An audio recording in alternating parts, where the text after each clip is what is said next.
2025년 25주차 외국인과 기관의 수급과 시가총액을 함께 비교 분석하는 시가총액률 확인해 보겠습니다. 시가총액률을 확인하기에 앞서 이번 한 주 동안의 외국인과 기관의 코스피와 코스닥에서의 수급 상황 살펴보겠습니다. 외국인이 이번 주에도 코스피에 3천억 이상을 순매수하며 코스피의 주간 단위 4.4%의 상승률을 이끌어내었고, 마침내 코스피 지수는 3년 6개월 만에 3,000포인트를 재돌파하는 쾌거를 이루었습니다. 다만 아쉬운 점이 있었다면 지난주와 지지난주에는 외국인이 2주 연속 주간 단위 코스피에서 2조 원대의 순매수를 기록하였으나 이번 주에 들어서는 그 매수 규모가 상당히 축소되었다는 점입니다. 그러면 개별 종목 데이터 확인해 보겠습니다. 시가총액이 가장 높은 삼성전자를 기준으로 시총순으로 나열한 표입니다. 화면에서 보다시피 시가총액 상위 20 종목 중에서 거의 절반에 해당하는 종목이 운수장비 업종일 정도로 최근 들어 운수장비 업종의 시가총액 비중이 급격하게 상승하였다는 것을 바로 체감할 수 있습니다.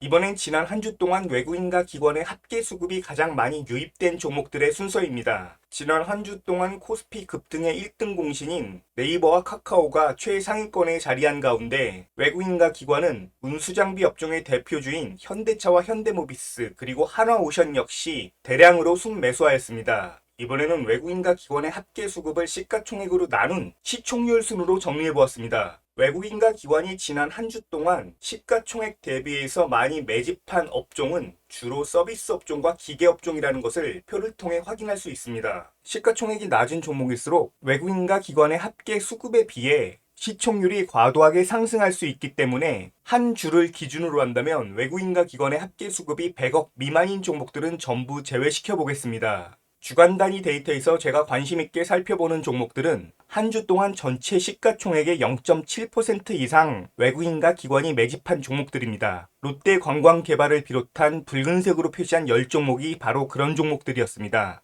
또한 지나치게 큰 시가총액으로 인해 시총률이 비록 0.7%에는 미치지 못하지만 외국인과 기관의 합계 수급이 500억 이상 유입된 종목이 있다면 체크하고 유심히 지켜볼 필요가 있다고 생각합니다. 카카오와 네이버를 비롯한 주황색으로 표시한 8종목이 바로 그런 종목들입니다. 가장 위에 자리 잡고 있는 카카오의 경우 지난 한 주 동안 외국인과 기관이 전체 시가총액의 0.688%에 해당하는 금액인 2025억을 순매수하였으며 지난 한 주 동안의 상승률은 29.32%를 기록했습니다. 저는 관심 종목을 최종적으로 선정할 때는 수급 여건이 아무리 좋더라도 지나치게 급등한 종목들은 무리해서 추격 매수하지 않습니다. 오히려 우호적인 수급 여건에도 불구하고 아직은 덜 오른 종목을 선호하고 있는데, 그런 관점에서 2025년 25주차 개별 종목 데이터 중에서 제가 가장 관심 있게 지켜보는 종목은 현대모비스와 현대차입니다. 이번에는 최근 4주 동안의 누적 데이터를 기반으로 시가총액률 한번 살펴보겠습니다. 지난 4주 동안 외국인은 코스피 시장에서 무려 4조 8천억을 순매수하였습니다. 그 결과 코스피는 4주 동안 무려 16.59% 급등한 가운데 개별 종목의 데이터는 다음과 같습니다. 우선 이 기간 동안 외국인과 기관의 합계 수급이 가장 많이 유입된 종목들의 순서입니다. 지난 4주 동안 외국인과 기관은 전기전자 업종 및 운수장비 업종을 대량으로 순매수하였다는 것을 표를 통해 확인할 수 있습니다. 분석 기간이 4주라면 외국인과 기관의 합계 수급이 400억 이상은 되어야 한다고 생각하기 때문에 그에 미치지 못하는 종목들은 전부 제외시켜 보겠습니다. 이번에는 외국인과 기관의 합계 수급을 시가총액으로 나눈 시가총액률이 높은 종목의 순서로 나열해 보았습니다. 지난 4주 동안 외국인과 기관은 롯데관광개발의 전체 시가총액 3.9%에 해당하는 금액인 456억을 순매수하였으며 이 기간 동안 롯데관광개발은 51% 상승하였습니다.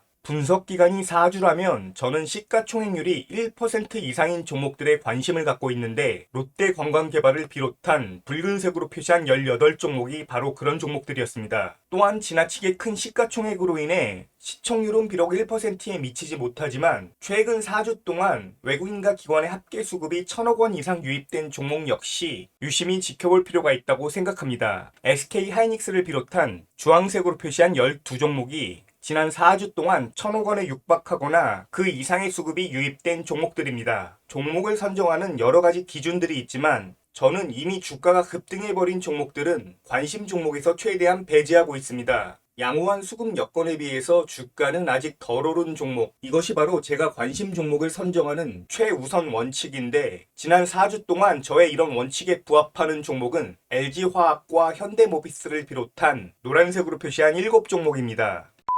이번엔 대략 2달을 의미하는 최근 9주간의 데이터입니다. 이 기간 동안 외국인은 코스피에서 6조 3천억 원, 그리고 기관은 9,600억 이상을 순매수하며 코스피 지수는 21% 이상 급등하였습니다. 이런 가운데 외국인과 기관의 합계 수급이 가장 좋았던 개별 종목의 순서는 다음과 같습니다. 외국인과 기관의 합계 수급을 시가총액으로 나눈 시총률이 높은 종목의 순서는 다음과 같습니다. 분석 기간이 2달이라면 외국인과 기관의 합계 수급이 500억 이하로 유입된 종목들은 전부 제외시켜 보겠습니다. 최근 2달 동안 외국인과 기관이 전체 시가총액의 3% 이상을 매집한 종목은 롯데관광개발과 APR을 비롯한 붉은색으로 표시한 17종목이었습니다. 이외에도 지나치게 큰 시가총액으로 인해 시총률은 3%에 비록 미치지 못하지만 같은 기간 동안 외국인과 기관 합쳐서 1,000억 이상 순매수가 유입된 종목들은 카카오와 현대오토에버를 비롯한 주황색으로 표시한 22종목이었습니다. 분석 기간이 2달 이상 넘어가 버리면 수급 여건이 양호한 종목들은 표에서 보다시피 이미 대부분 급등해 버렸을 가능성이 매우 높습니다. 지난 2달 동안 외국인과 기관의 양호한 수급 여건 속에서도 다른 종목들에 비해 저평가되었기에 상승 여력이 높다고 생각되는 종목들은 LG유플러스와 삼성중공업, 그리고 에코프로비엔과 아모레퍼시픽, 현대모비스까지 노란색으로 표시한 5종목입니다.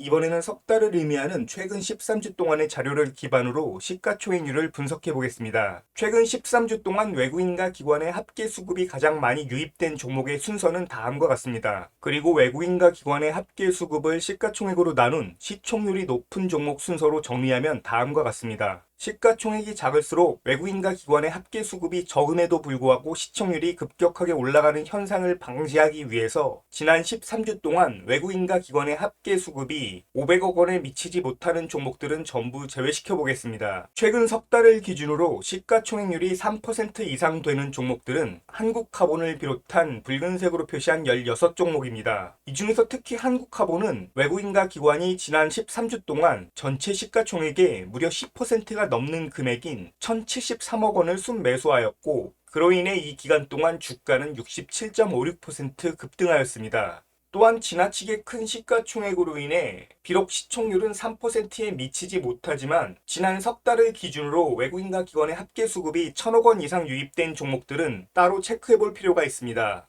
LG유플러스와 현대오토에버를 비롯한 주황색으로 표시한 22종목이 지난 13주 동안 수급 여건이 좋았던 종목들입니다. 분석 기간이 13주에 달하니 수급 여건이 좋은 대부분의 종목들은 이미 급등하였다는 것을 표를 통해 다시 한번 확인할 수 있습니다. 우리는 이런 급등한 종목들을 추격 매수하기보다는 상대적으로 덜 올랐기에 앞으로 추가 상승 모멘텀이 있는 그런 종목들을 우선적으로 체크해야 할 것입니다. 지난 13주 동안의 데이터를 기반으로 외국인과 기관의 합계 수급, 그리고 시가총액률과 등락률까지 모두 고려하여 가장 관심있게 지켜볼 종목들은 LG유플러스와 현대오토에버, 에코프로비엠과 삼성중공업, 그리고 SK하이닉스까지 노란색으로 표시한 5종목입니다. 이번에는 반년을 의미하는 지난 26주 동안의 자료를 살펴보겠습니다. 지난 26주 동안 외국인과 기관의 합계 수급이 가장 좋았던 종목들은 다음과 같습니다. 그리고 외국인과 기관의 합계 수급을 시가총액으로 나눈 시총률이 높은 종목 순서로 정리하면 다음과 같습니다. 분석 기간이 반년이라면 외국인과 기관의 합계 수급이 500억에 미치지 못하는 종목들은 전부 제외시켜 보겠습니다. 분석 기간이 길어지면 길어질수록 수급 여건이 좋은 종목들은 대부분 더 큰 폭으로 급등해 있기 마련입니다. 그럼에도 불구하고 우호적인 수급 여건에 비해 상대적으로 덜 오른 종목이 있다면 우리는 매우 관심을 기울일 필요가 있습니다. 네이버와 포스코홀딩스, 그리고 현대모비스가 그런 대표적인 종목이라고 할 수 있겠습니다. 더구나 이 세 종목은 시가총액마저 20조를 훌쩍 뛰어넘는 초대형주이기에 관심있게 지켜볼 필요가 있다고 생각합니다. 이번엔 지난 1년을 기준으로 외국인과 기관의 합계 수급이 가장 많이 유입된 종목들의 순서입니다. 1년이 기준이기에 외국인과 기관의 합계 수급이 1,000억 원에 미달하는 종목은 전부 제외시키겠습니다. 이번에는 외국인과 기관의 합계 수급을 시가총액으로 나눈 시가총액률이 높은 종목 순서로 정리한 것입니다. 지난 1년 동안의 데이터를 기반으로 수급과 시가총액률, 그리고 등락률까지 고려하여 제가 가장 관심있게 지켜보는 종목은 SK하이닉스와 포스코홀딩스, 그리고 현대모비스와 SK이노베이션, 크래프톤과 LG에너지솔루션까지 노란색으로 표시한 6종목입니다. 이 종목들은 우호적인 수급 환경에 비해 지나치게 저평가되었거나 아직 덜 오른 종목이라고 생각되고 있습니다. 또한 시가총액도 10조 원 이상 넘어가는 초대형주이기에 지금 가격은 매우 매력적인 구간으로 보이는 초대형 우량 종목들이라고 생각됩니다. 이상으로 2025년 25주차 시가총액률 분석을 마치도록 하겠습니다. 영상이 유익하셨다면 좋아요와 구독 부탁드리겠습니다.